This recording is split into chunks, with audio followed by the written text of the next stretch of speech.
kamar yadda kuke gani yanzu mai girma sanatan Kano ta kudu kenan, mai girma Dr. Abdulrahman Kawu Sumaila, ko da yake shi ma family ne na cikin Africa TV3.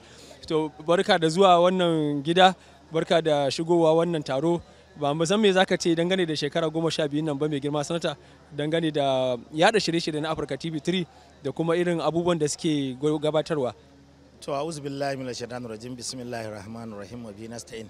To alhamdulillah, ina kallon duk tafiya idan ta tafi har aka kai ga irin wannan sai a ce an godewa Allah. Hasali dai amfanin irin wannan lokaci shine a yi bitar abin da ake ganin an samu nasara a kansa, a sake kokarin wanda kuma ake ganin an dan kasa, to a ga da yaya ne za a gyare-gyare a ciki domin a samu ci gaba. Allah hakika wannan tasha ta taka rawa kwarai da gaske wajen faɗakarwa da jan hankalin 'yan uwa akan mahimmanci da tsayawa akan koyarwa da tarbiyya ta manzan tsira da amincin Allah su tabbata a gare shi, wanda wannan ƙasa abin da muke bukata kenan.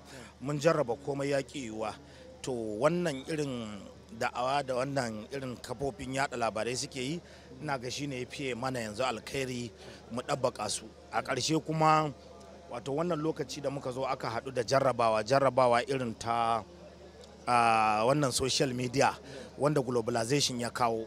Irin wannan tashoshi suna da matukar mahimmanci a wajenmu domin ɗauke hankalin musulmi da mai da su zuwa ga abin da ya wajaba a kansu da toshe barnoni da kafofi na sadarwa suke ta yi.